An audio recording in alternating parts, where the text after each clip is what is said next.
درستگی کو خطا سے ممتاز کر دے تو عقل اس امتیاز کے لیے کافی نہیں ہے. اگر کافی ہوتی تو پھر عقلاء کے مابین اختلاف کیوں واقع ہوتا؟ وَإِلَّا لَمَّا وَقَعَ الْخَطَأُ عَنِ الْعُقَلَاءِ الطَّالِبِينَ لِلصَّوَابِ وَالْحَارِبِينَ عَنِ الْخَطَأِ، ورنہ جناب والا عقلاء کے درمیان جو عقلاء درستگی کو طلب کرنے والے ہیں، والحاربین عن الخطا، اور خطا سے گریز کرنے والے ہیں، ان کی جناب والا عقلوں میں خطا واقع نہیں ہوتی.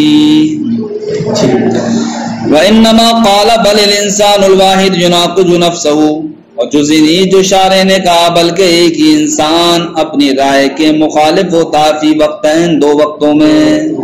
یہ دو طرح کی دلیلیں ہو گئیں. فرماتے ہیں لأنه اظہر، تو دوسری والی دلیل یہ کیا ہے؟ زیادہ ظاہر ہے. کیوں؟ فإن العاقل المفکر اذا فتش عن احوالہ، اس لیے کہ عقل مند غور و فکر کرنے والا ایک انسان جب اپنے احوال کی تفتیش کرے گا، وجدہ، تو وہ پالے گا انہو یعتقد، کہ وہ امور متناقضہ کا اعتقاد رکھتا ہے بحسب اوقات مختلفہ کے اعتبار سے. یعنی یفکر فی وقت، ایک وقت میں غور و فکر کرتا ہے، ویعتقد، اور اعتقاد رکھتا ہے حکمن، ایک حکم کا. ثم یفکر فی وقت آخر، پھر دوسرے وقت میں غور و فکر کرتا ہے، ویعتقد حکمن آخر متناقضا للحکم الاول، تو ایسے دوسرے حکم کا اعتقاد رکھتا ہے جو پہلے والے حکم کے کیا ہوتا ہے؟ مخالف ہوتا ہے. تو یہ دوسری والی دلیل جناب والا کیا ہے؟ پہلی والی دلیل سے اظہر ہے. اب سوال یہ ہے کہ آپ نے دوسری والی دلیل میں جو دو رائے کو مخالف دکھایا، دو رائےوں میں سے ایک رائے کو دوسری رائے کے مناقض بتایا، ایک رائے کو دوسری رائے کے برخلاف بتایا آپ نے، ٹھیک. لیکن وہ دو رائے کتنے وقت کی ہیں جناب والا؟ ایک ہی وقت کی ہیں، دونوں وقت کی ہیں، دو وقت کی ہیں. وہ جو دو رائے آپس میں ایک دوسرے کے مخالف و مباین ہیں، وہ جناب والا دو وقتوں میں ہیں. ارے ایک وقت میں جناب والا غور و فکر کیا تو ایک رائے قائم ہوئی، دوسرے وقت میں غور و فکر کیا تو دوسری رائے قائم ہوئی. تو یہاں پر وقت تو دو ہیں. تناقض کے تحقق کے لیے آپ نے 8 شرطیں پڑھی تھی. وہ شعر کیا پڑھا تھا آپ نے؟ یہ پڑھا تھا در تناقض وحدت شرط داں، وحدت موضوع و محمول و مقام، وحدت شرط و اضافت جز و کل، اور وحدت جز و اضافت، وحدت شرط و اضافت جز و کل، قوت و فعل است در آخر زمان، قوت و فعل است. آخری شرط تناقض کے تحقق کے لیے یہ تھی کہ جناب والا وہ دونوں چیزوں کا زمانہ ایک ہو. دونوں چیزوں کا زمانہ یہاں پر بتائیے دونوں رائےوں کا زمانہ ایک ہے یا جدا جدا؟ جب جدا جدا ہے تو تناقض کی شرط پائی گئی. جب تناقض کی شرط نہیں پائی گئی تو آپ نے کیسے کہہ دیا کہ ایک وقت میں ایک ہی انسان، یعنی کہ ایک ہی انسان کی دو رائے دو وقتوں میں ایک دوسرے کے مخالف ہوتی ہیں، مباین ہوتی ہیں؟ یہ قول آپ نے کیوں کر دیا بھائی؟ جبکہ تناقض کے تحقق کی یہاں پر شرط نہیں پائی گئی. اس کا جواب کیا ہے؟ سوال سمجھ گئے؟ جواب اس کا یہ جناب والا بات تو تم صحیح کہہ رہے ہو کہ دو وقتوں میں ہیں، دو رائیں جن کو ہم نے آپس میں ایک دوسرے کے مباین بتایا ہے. لیکن جناب والا یہ دیکھیے آپ، نتیجے کے اعتبار سے تو ایک ہی وقت ہے. ارے جناب والا چلو صاحب، 1 گھنٹہ پہلے ہم نے ایک رائے بنائی، دوسرے گھنٹے پہلے دوسری رائے بنائی، لیکن یہ بتاؤ یہ پتہ ہمیں کب چل لیا ہے؟ ایک ہی وقت. ارے جب دوسری رائے نکل کے آئی تب پتہ چلا ہمیں کہ دوسری رائے پہلی رائے کے مخالف ہے. تو اب نتیجہ جس وقت نکل کے آ رہا ہے تو اس نتیجے کا تو وقت ایک ہی ہے. تو اس نتیجے کے اعتبار سے ہم نے یہ کہا ہے کہ ایک انسان کی ایک رائے دوسرے وقت میں دوسری رائے کے کیا ہوتی ہے؟ مخالف ہوتی ہے. نتیجے کے اعتبار سے کہا، اس لیے تناقض کی شرط پائی گئی، اس لیے یہاں پر ایک رائے کو دوسری رائے کے مخالف کہنا درست ہے. کہتے ہیں جناب والا فالوقتانی انما ہما للفکرین، تو یہاں پر دو وقت ہیں جو دو فکروں کے لیے ہیں. دو وقت ہیں تو اب جب دو وقت ہو گئے، دو فکروں کے لیے تناقض متعاقب نہیں ہونا چاہیے، کیونکہ تناقض کے لیے زمان ایک ہونا چاہیے، تو اس کا جواب دیتے ہیں وَأَمَّا النَّتِيجَتَانِ فَمُشْتَمِلَتَانِ عَلَى اتِّحَادِ الزَّمَانِ الْمُعْتَبَرِ فِي التَّنَاقُضِ۔ کہتے ہیں ان دونوں فکروں کے جو نتیجے ہیں وہ نتیجے تو جناب والا مشتمل ہے اتحاد زمان پر، جو تناقض میں معتبر ہے، جو تناقض میں معتبر ہے۔ سمجھ گیا بھائی؟ اب ایک تیسری بات یہاں پر علامہ امیر پیش کر رہے ہیں۔ علامہ امیر یہ بتاتے ہیں کہ تصدیق کو جو حاصل کیا جاتا ہے نظر و فکر کے ذریعے سے، اس پر تو آپ نے دلیل پیش کی، لیکن تصور کو جو نظر و فکر کے ذریعے سے حاصل کیا جاتا ہے اس پر آپ نے دلیل پیش نہیں کی۔ تو آپ نے ایک پر دلیل پیش کی، دوسری پر دلیل کیوں پیش نہیں کی؟ تو ماقبل میں بھی آپ پڑھ چکے ہو، آج پھر پڑھ لو کہ تصور کے تعلق سے علماء کے مابین اختلاف ہے۔ بعض حضرات کہتے ہیں کہ تمام تصورات بدیہی ہیں، بعض کہتے ہیں بدیہی نہیں ہے، نظری ہیں۔ تو جن کے نزدیک تصورات بدیہی ہیں تو بتاؤ وہاں پر نظر و فکر کی ضرورت پڑے گی؟ نہیں پڑے گی۔ اس لیے جناب والا تصور کے حصول پر نظر و فکر کے ذریعے سے دلیل پیش نہیں کی، برخلاف تصدیقات کے کہ اس میں کسی کا اختلاف نہیں ہے۔ وَاقْتُصِرَ عَلَى بَيَانِ الْخَطَأِ فِي الْأَفْكَارِ الْكَاذِبَةِ لِلتَّصْدِيقِ، اور اختصار کیا گیا علی بیانی یعنی کہ دلیل پر۔ کس دلیل پر؟ تصدیقات کو حاصل کرنے کی فکروں میں خطا کے واقع ہو جانے پر، لعدم ظہور ذالک فی التصورات، اس دلیل کے یا اس فکر کے تصورات میں ظاہر نہ ہونے کی وجہ سے۔ بات سمجھ میں آ گئی بھائی؟ فرماتے ہیں شارح نے فرمایا فمست الحاجت الى قانون، جب جناب والا فکر میں غلطی باتیں ہونے لگی، تمام فکروں کو ہم درست بھی نہیں مان سکتے، تمام فکروں کو ہم غلط بھی نہیں مان سکتے، تو اب ایسی صورتحال میں ہم کیا کریں گے بتائیے؟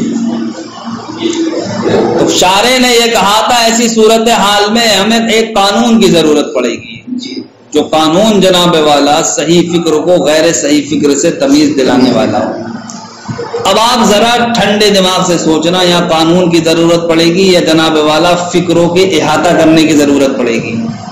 ارے جب فکروں میں غلطی واقع ہوئی تو اس سے نتیجہ یہ نکلا بعض فکریں صحیح ہیں، بعض فکریں کیا ہیں؟ غلط ہیں۔ تو جناب والا اب تمام طرح کی فکروں کا احاطہ کیجیے آپ، یہ تھوڑی قانون کی طرف باقی ہے۔ اور آپ نے کیا کہا؟ قانون کی ضرورت پڑے گی۔ غلطی واقع ہو رہی ہے فکر میں، بھاگ رہا قانون کی طرف، تو جناب والا جس میں غلطی واقع ہو رہی ہے ان فکروں کا آپ احاطہ کیجئے، تو قانون کی ضرورت نہیں پڑ رہی ہے بلکہ فکروں کے احاطے کی ضرورت پڑ رہی ہے۔ تو آپ کا یہ کہنا کہ فکر میں جب غلطی واقع ہوگی تو قانون کی ضرورت پڑے گی، یہ کہنا درست نہیں ہے۔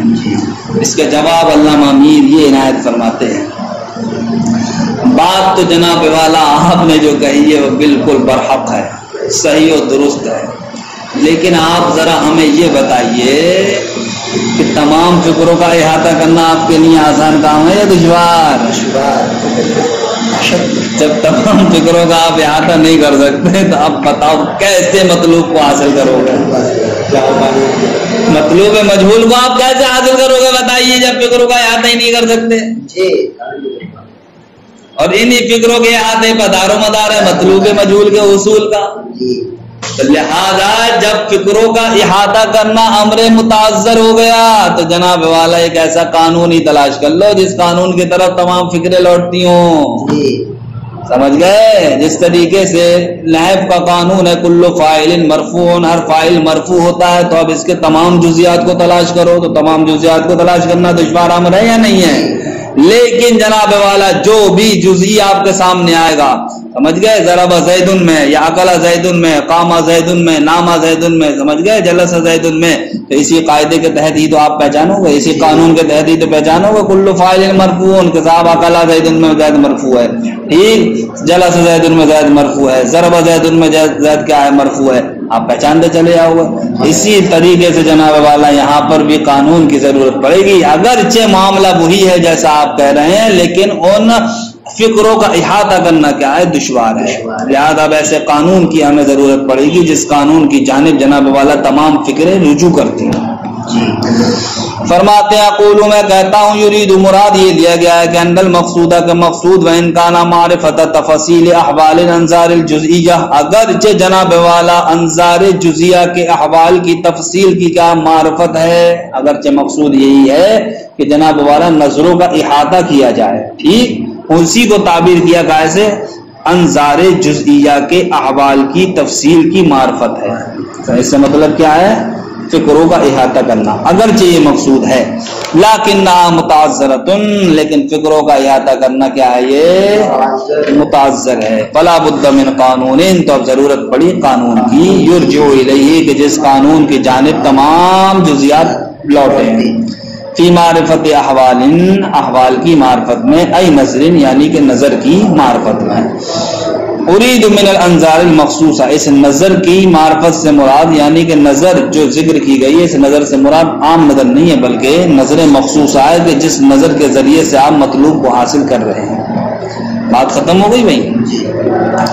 اب اچھا صاحب بات یہ آئی تھی کہ قطبی میں کیا کہا گیا تھا صاحب، قطبی میں یہ کہا گیا تھا کہ ایک ایسے قانون کی ضرورت پڑے گی جو قانون جناب والا تصورات کو حاصل کرنے کی طریقے کی معرفت کا اور تصدیقات کی حاصل کرنے کی طریقوں کی معرفت کا فائدہ دے، کیسے، ضرورت سے، یعنی کہ تصور نظری کو حاصل کرنے کی طریقوں کا معرفت کا فائدہ دے، کیسے، تصور ضروری سے، تصدیق نظری کو حاصل کرنے کے طریقوں کی معرفت کا فائدہ دے، کیسے، تصدیق ضروری سے۔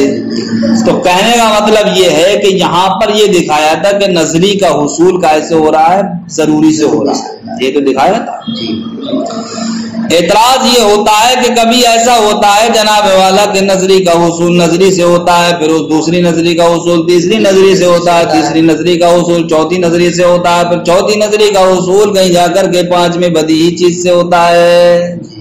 تو یہاں تو شے نظری بدیہی سے حاصل نہیں ہو رہی ہے، آپ نے یہ حصر کیسے کر دیا کہ جناب والا نظری کو بدیہی سے ہی حاصل کیا جائے گا؟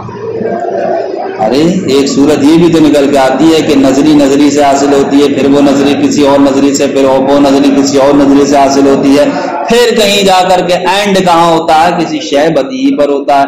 تو دیکھو ڈائریکٹ نظری بدیہی سے حاصل ہو رہی ہے یا جناب والا نظری سے حاصل ہوتے ہوتے پھر وہ پہنچی بدیہی کے حصول تک۔ تو اب آپ کا یہ کہنا کہ جناب والا نظری یہ ڈائریکٹ بدیہی سے حاصل ہوتی ہے، یہ درست نہیں ہے۔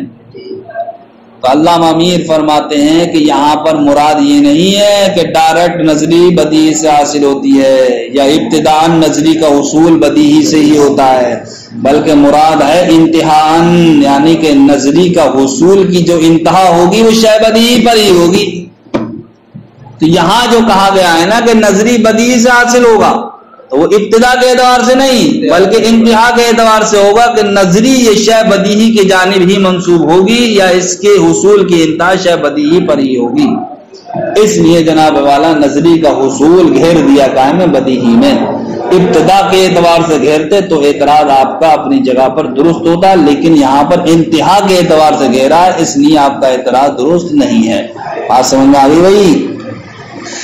اقول میں کہتا ہوں لم یرد ان اکتساب النظریات، شارح نے مراد یہ نہیں لیا کہ نظریات کو حاصل کرنا، انما یکون من الضروریات ابتداءً، کہ نظریات کا حصول جزئی نہیں ضروریات سے ہی ہوتا ہے ابتداءً، بل اراد، بلکہ مراد یہ لیا ہے کہ ان اکتساب، کہ نظریات کا حصول یستند الی الضروریات، یہ منسوب ہوتا ہے ضروریات کی جانب، ٹھیک، اما ابتداءً، اب یا تو جناب والا ڈائریکٹ یعنی ابتداءً ہی منسوب ہو جائے، او بواسطۃ، یا جناب والا کسی واسطے کے ذریعے سے، کیوں، لجواز، اس بات کے جائز ہونے کی وجہ سے، ان یکتسب نظری من نظری آخر، کہ نظری کو جناب والا دوسری نظری سے حاصل کیا جائے، ویکتسب ذلک النظری الاخر من نظری ثالث، اور جناب والا دوسری نظری کو تیسری نظری سے حاصل کیا جائے، وہکذا، اسی طریقے سے چلتے چلے جاؤ، بناتے رہو بناتے رہو بناتے رہو، لیکن لا بد من الانتہاء الی الضروریات، لیکن جناب والا اس نظری کے حصول کی جو انتہا ہوگی وہ ضروریات تک ہوگی، اس لیے کہ اگر ضروری شے پر اس کی انتہا نہ مانے تو پھر دور و تسلسل لازم آئے گا، دفعاً للدوری، اب تسلسل، دور یا تسلسل کو دور کرنے کی وجہ سے۔